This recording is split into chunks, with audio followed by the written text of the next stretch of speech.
मैं आपके लिए बहुत ही इंटरेस्टेड टॉपिक लेके आया हूं। संसद पॉलिटिकल साइंस का एक ऐसा चैप्टर है जो हर एग्जामों में से यहां पर क्वेश्चन बनते हैं। और जितने भी देखो, मैं इस पूरे टॉपिक को अलग अलग वीडियोस में और लेके आऊंगा। ये आज संसद का इंट्रोड्यूस है, तो इसको आप बहुत अच्छे तरीके से समझने की कोशिश करेंगे। और मैं आज इसके कुछ इंपॉर्टेंट क्वेश्चन आपको डिस्कस करूंगा और आप सभी लोग आगे भी इसी तरीके से मेरे YouTube चैनल को सहयोग करते रहे। तो दोस्तों, टॉपिक को स्टार्ट करते हैं। तो सबसे पहले देखिए, संसद, बात करते हैं संसद की। देखो, संसद किसका भाग है, तो इससे पहले थोड़ा सा डिस्कस करेंगे। यहां पर आपको पता है हमारे संविधान जो संविधान है, संविधान के 3 अंग होते हैं, जिसमें आपका विधायिका, आपका कार्यपालिका और आपका न्यायपालिका। तो उसमें से विधायिका की अगर हम बात करें, यानी कि जो बिल पास करती है या विधेयक पास करती है, ये इसका भाग है। और 2 तरीके की संघीय विधायिका होती है और राज्य विधायिका होती है। विधायिका को हमने संविधान में 2 भागों में बांटा गया है, एक राज्य विधायिका होती है, एक संघीय का मतलब केंद्र की। तो जो केंद्र की बात करें, तो केंद्र की जो विधायिका होती है, इसका मेन बॉडी जो बोला जाता है, मेन फैक्टर जो होता है, वो होता है पार्लियामेंट, यानी कि संसद। तो संसद, बात करते हैं संसद। सबसे पहला क्वेश्चन जो बनता है दोस्तों, जो सबसे ज्यादा बार क्वेश्चन एग्जामों में पूछा जाता है, संसदीय प्रणाली भारत के संविधान में किस संविधान से ली गई है? तो इसका आंसर है आपका ब्रिटेन के संविधान से ली गई है। बहुत ही मोस्ट इंपॉर्टेंट क्वेश्चन है आप लोगों के लिए, हर एग्जाम में ये क्वेश्चन पूछा जाता है। अब बात करते हैं संसद की। संसद बनता किससे है? तो दोस्तों, लोकसभा, राज्यसभा और राष्ट्रपति, जब ये तीनों, यानी कि संसद के 2 सदन प्लस राष्ट्रपति जब तीनों मिलते हैं, तो इन तीनों के सम्मिलित रूप को क्या कहा जाता है? संसद कहा जाता है, यानी कि पार्लियामेंट कहा जाता है। ठीक है, इसीलिए इसको क्या कहा गया है? द्विसदनीय व्यवस्था कहा गया है। क्यों? लोकसभा, एक सदन इसका लोकसभा है, दूसरा सदन इसका राज्यसभा है। और अब बात करते हैं संसद की। देखो, संसद जो है हमारे संविधान के अनुच्छेद आर्टिकल 79 में है। ये वाले क्वेश्चन बहुत ही इंपॉर्टेंट है, ये आपको अच्छे से तैयार करने हैं। जबकि अगर राज्यसभा की बात करें, तो राज्यसभा आपका अनुच्छेद आर्टिकल 80 में आता है, और लोकसभा की अगर बात करें तो 81 में आता है। और अगर राष्ट्रपति की बात करें, तो राष्ट्रपति भारत के संविधान में, यानी कि भारत का प्रथम सिटीजन, पहला नागरिक माना जाता है, जो कि आपका किस अनुच्छेद में रखा गया है? अनुच्छेद 52 में रखा गया है। तो इन संसद का उल्लेख 79 में, लोकसभा का उल्लेख 81 में है, राज्यसभा का उल्लेख 80 में है, जबकि राष्ट्रपति का उल्लेख, ये 4 क्वेश्चन आपके, देखो जितने भी मैंने पॉइंट यहां पर लिखे हैं, सारे पॉइंट एग्जाम के व्यू पॉइंट से बहुत ही इंपॉर्टेंट है। आप लोग इसको बहुत अच्छे से तैयार करें। आप बात करते हैं संसद की। देखो, संसद के अंदर जो सबसे पहले है लोकसभा।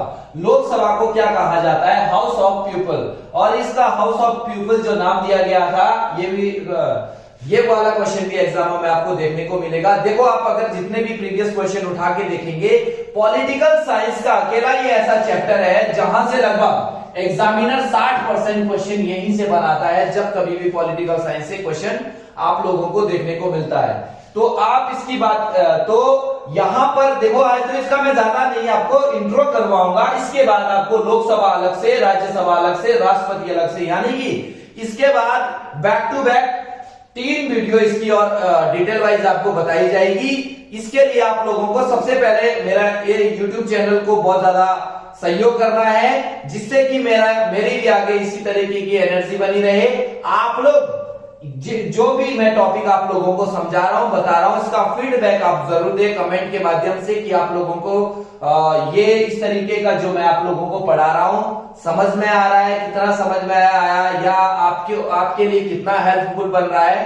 तो वापस टॉपिक पे आते हैं दोस्तों। तो ये 4, तो ये आपके आर्टिकल भी याद हो जाते हैं, अनुच्छेद इनके याद हो जाते हैं, मोस्ट इंपॉर्टेंट। अनुच्छेद 52 राष्ट्रपति, राज्यसभा आपका अनुच्छेद 80, लोकसभा आपका अनुच्छेद 81 और पार्लियामेंट यानी कि संसद आपका 79 में। तो बात करते हैं सबसे पहले दोस्तों लोकसभा की। लोकसभा को लोगों का सदन कहा जाता है, यानी कि आम जनता के लिए यह सदन बनाया गया है। इसको निम्न सदन भी कहा जाता है, जनता का सदन भी कहा जाता है, अस्थायी सदन भी कहा जाता है, लोकप्रिय सदन भी कहा जाता है। ये सारे क्वेश्चन आपके लिए बनते हैं। क्वेश्चन आएगा संसद का अस्थायी सदन कौन सा है, निम्न सदन कौन सा है, लोकप्रिय सदन कौन सा है, जनता का सदन कौन सा है, ये सारे पॉइंट एग्जामों में आपको मिलेंगे। तो आप लोग भी इसके सारे नाम नोट कर दीजिए। अब बात करते हैं राज्यसभा की। तो राज्यसभा को ओपेरा हाउस के नाम से जाना जाता है या काउंसिल ऑफ स्टेट के नाम से जाना जाता है। उच्च सदन, देखो ये निम्न सदन तो ये उच्च सदन, ये अस्थायी सदन तो ये स्थायी सदन, और सबसे इंपॉर्टेंट ये विशेषज्ञों का सदन होता है, क्योंकि यहां पर विशेषज्ञ लोगों को भी चुना जाता है। और अब बात करते हैं इनकी सदस्यता की, यानी कि आप लोकसभा का सदस्य कब बन सकते हैं, यानी कि लोकसभा में जो सांसद बनता है, सांसद का प्रतिनिधि जो बनता है, उस प्रतिनिधि के लिए आयु का निर्धारण, यानी कि एज लिमिट क्या होनी चाहिए। तो सबसे पहले बात करते हैं लोकसभा की दोस्तों। तो लोकसभा में 25 वर्ष की आयु पूर्ण होनी चाहिए, तभी आप यहां लोकसभा का प्रतिनिधि बन सकते हैं, यानी कि लोकसभा के लिए चुनाव लड़ सकते हैं। और ये आपका 30 वर्ष है, जबकि राष्ट्रपति के लिए आपका 35 वर्ष है। देखो एक सीरियल 25, 30, 35, बहुत आसान तरीके से आप इसको याद कर सकते हैं। लोकसभा निम्न है, उससे ऊपर राज्यसभा है, उससे ऊपर राष्ट्रपति है। तो 25, 30, 35 बहुत ही इंपॉर्टेंट। देखो बेसिक क्वेश्चन होते हैं और हम यहीं पर गलती करते हैं, इन चीजों पर ज्यादा ध्यान नहीं देते हैं और यही क्वेश्चन हमारे फिर एग्जामों में गलत हो जाते हैं। अब बात करते हैं कार्यकाल की। तो दोस्तों आपको पता है कार्यकाल कितना होता है, 5 वर्ष का लोकसभा का होता है, जबकि इसका 6 वर्ष का होता है, और राष्ट्रपति का भी 5 वर्ष का होता है। जबकि आपात की स्थिति में इनके कार्यकाल को भी बढ़ाया जा सकता है। ऐसे भी आप लोगों के लिए क्वेश्चन बनते हैं। अब लोकसभा, राज्यसभा और राष्ट्रपति को संसद क्यों माना गया है? देखिए दोस्तों, ये इन तीनों में ही अगर देखो, सबसे पहले कोई भी स्कीम भारत में लाई जाती है, मान के चलो कोई बिल लाया गया, कोई प्रस्ताव लाया गया, कोई विधेयक लाया गया, सबसे पहले वो कहां पर होता है? लोकसभा में। लोकसभा उस मुद्दे को उठाती है या उस विधेयक को उठाती है, उसके बाद वो बिल कहां पर? राज्यसभा में जाता है। जब इन दोनों की सहमति बनती है तो उसके बाद वो फाइनली राष्ट्रपति के पास जाता है। जब राष्ट्रपति के उस पर सिग्नेचर होते हैं, साइन होते हैं, यानी कि जब राष्ट्रपति उसको एग्री करता है तभी वो सरकारी माना जाता है। मान के चलो एक छोटा सा एग्जांपल मैं आपको दे दूं, जीएसटी बिल को लाया था लोकसभा में, लोकसभा ने उसको राज्यसभा में दिया, राज्यसभा ने भी उसको पास कर दिया, उसके बाद वो बिल कहां पर गया? राष्ट्रपति के पास। तो राष्ट्रपति ने भी उसको पास कर दिया, तो उसके बाद वो क्या है? पूरे देश के लिए लागू कर दिया गया। ऐसा नहीं है कि यहां लोकसभा में लाया गया और उसको डायरेक्ट यहां से लागू किया, ऐसा नहीं है। इन तीनों की सहमति बननी चाहिए। जब इन तीनों की सहमति बनती है तभी आगे आपका मतलब कोई भी बिल या कोई भी विधेयक पास हो सकता है।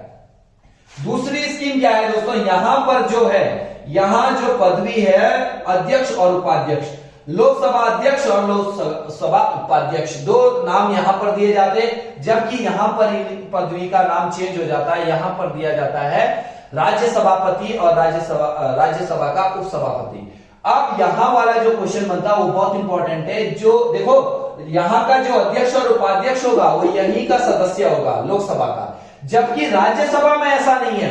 राज्यसभा का जो सभापति जो चुना जाता है वो आपका इस सदन का नहीं होता। ये वाला क्वेश्चन आपको बहुत बार एग्जामिनर थोड़ा सा फंसाता है कि कौन सा ऐसा सदन है या कौन सा ऐसा सदन है जो उसका सभापति उस सदन का नहीं होता है। तो वो आपके लिए कौन सा है? राज्यसभा है। तो राज्यसभा का जो सभापति होता है दोस्तों तो उपराष्ट्रपति होता है, जो कि यहाँ का सदस्य नहीं होता है। अब बात करते हैं इनके सदस्यों की। देखो बहुत शॉर्ट वीडियो बना रहा हूं आप लोगों के लिए, तब तक मेरा भी टारगेट है कि मैं 1000 सब्सक्राइब गेन कर लूं और 4000 वॉच आवर्स एक बार गेन कर लूं। उसके बाद मैं प्रत्येक सब्जेक्ट का टॉपिक वाइज प्लेलिस्ट के साथ आपको पूरा स्टडी मटेरियल प्रोवाइड करवाऊंगा हर सब्जेक्ट के लिए, और सभी वीडियो आपके लिए हेल्पफुल रहेंगे। बाय पीडीएफ के द्वारा भी आपको प्रोवाइड करवाया जाएगा। इसके लिए आप लोगों को मेरा सपोर्ट करना पड़ेगा। घर में बैठे आपको पता है कोरोना काल फिर से एक बार अपने चरम बिंदु पर पहुंच गया और बहुत खतरनाक आप सभी लोग घर में अपने सुरक्षित रहे और इसी तरीके से स्टडी को ब्रेक ना करें, आप कंटिन्यू अपनी स्टडी पर लगे रहें। आप लोगों के लिए इसी तरीके से हम नई नई वीडियो लेके आएंगे और जो आप लोगों को आपकी स्टडी को बाधित नहीं करेगा, कंटिन्यू बनाए रखेगा। तो दोस्तों सबसे ज्यादा इंपॉर्टेंट क्वेश्चन बनते हैं कि सदस्यों से, सदस्य की लिमिट क्या है। देखो भारत के संविधान में लोकसभा में अधिकतम जो सदस्य दिए गए थे दोस्तों, वो दिए गए थे कितने, 552 सदस्य थे अधिकतम। अगर अधिकतम क्वेश्चन में दिया रहता है, यहां पर सबसे ज्यादा बच्चा कंफ्यूज करता है। ध्यान देंगे, अधिकतम की अगर बात करें या वर्तमान की बात करें, देखो मैंने दोनों चीजें यहां मेंशन करी है। अधिकतम का मतलब इतना डिसाइड किया, देखो ये चीज कि अधिकतम 2026 तक की ये लिमिट है, 2026 तक के लिए रखा गया है। 2026 के बाद इन सीटों में संशोधन हो सकता है, बढ़ाया जा सकता है, घटाया जा सकता है। वैसे बढ़ेगी घटेगी नहीं, क्योंकि जनसंख्या पॉपुलेशन दिन रात की बढ़ रही है। तो अधिकतम कितना रखा गया, 552। और 552 में से दोस्तों क्या होता है, दो, ये प्लस मैंने 2 इसलिए लिखा है क्योंकि ये राष्ट्रपति के द्वारा अनुच्छेद 331 के द्वारा 2 एंग्लो इंडियन को मनोनीत किया जाता है इस सदन में, जबकि 550 जो होते हैं वो प्रत्यक्ष रूप से निर्वाचित किए जाते हैं। जबकि वर्तमान में ये कंडीशन नहीं है, पर ये शर्त रखी गई थी कि ये 550 जो होंगे वो प्रत्यक्ष रूप से चुने जाएंगे, जबकि 2 सदस्य ऐसे होंगे जो राष्ट्रपति के द्वारा अपनी इच्छा अनुसार 2 एंग्लो इंडियनों को मनोनीत करेगा। तो वर्तमान कंडीशन कितनी है, देखो वर्तमान में जो है, वर्तमान में आपके पास कितनी है, 543 है दोस्तों। 543 ये वो है जो निर्वाचित होते हैं, जबकि 2 राष्ट्रपति के द्वारा मनोनीत होते हैं। इन 543 की भी कंडीशन रहती है आपके क्या नाम, 530। ध्यान देंगे दोस्तों, बहुत इंपॉर्टेंट चीजें है। 530 तो राज्यों, 530 जो है वो राज्यों से निर्वाचित होते हैं, जबकि आपके 13 जो सदस्य हैं वो केंद्र शासित प्रदेशों से निर्वाचित किए जाते हैं। तो ये राज्यों और केंद्र शासित प्रदेशों वाला क्वेश्चन भी बनता है आप लोगों के लिए, ये भी बहुत इंपॉर्टेंट है। और अब देखो ये जो कमी है, अभी ये जो 552 में जो कमी है वो केंद्र शासित प्रदेशों की 7 सीटें अभी कंप्लीट नहीं हुई है, जबकि राज्यों के 530 सीटें हैं। वर्तमान की अगर बात करें, निर्वाचित वर्तमान सीटों की संख्या कितनी है, 543। अगर क्वेश्चन बनेगा वर्तमान में राज्यों से निर्वाचित सीटें कितनी होती है, तो इसका आंसर होगा दोस्तों आपका 530। और केंद्र शासित से अगर पूछता है तो उसका आंसर होगा 13। मात्र 13 सीटें वर्तमान समय में केंद्र शासित प्रदेशों से निर्वाचित होके आती है। अब बात करते हैं राज्यसभा की। तो राज्यसभा में भी यही कंडीशन है कि जो 238 तो है आपका निर्वाचित, 238 निर्वाचित है, 238 नॉमिनेट किए जाते हैं, जबकि इसमें 12 सदस्य राष्ट्रपति के द्वारा अनुच्छेद 80 के फर्स्ट के तहत मनोनीत किए जाते हैं। जैसे 2 सदस्य लोकसभा में करता है एंग्लो इंडियन को, वैसे ही राष्ट्रपति राज्यसभा में 12 सदस्यों का मनोनयन करता है। लेकिन यहाँ की कुछ शर्तें रहती है।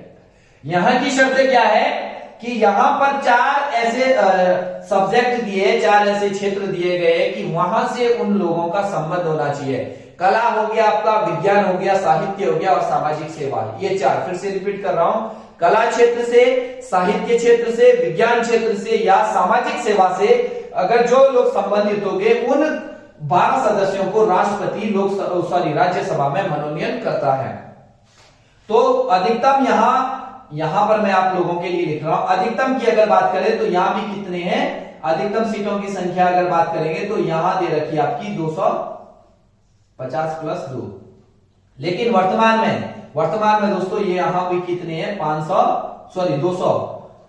245 सीटें हैं। यहां भी अभी कंप्लीट नहीं है, लेकिन अधिकतम सीटों की संख्याएं दी गई है। तो ये सीटों से संबंधित क्वेश्चन पूछे जाते हैं, सदस्यता से संबंधित क्वेश्चन पूछे जाते हैं। यहां से भी बहुत सारे स्टूडेंट डाउटफुल रहते हैं कि यहाँ ये अधिकतम या वर्तमान की क्या कंडीशन रहे। तो आज के बाद आप अधिकतम और वर्तमान में आपको पता लग गया होगा, डिफरेंस पता चल गया होगा कि आप लोगों को क्या करना है।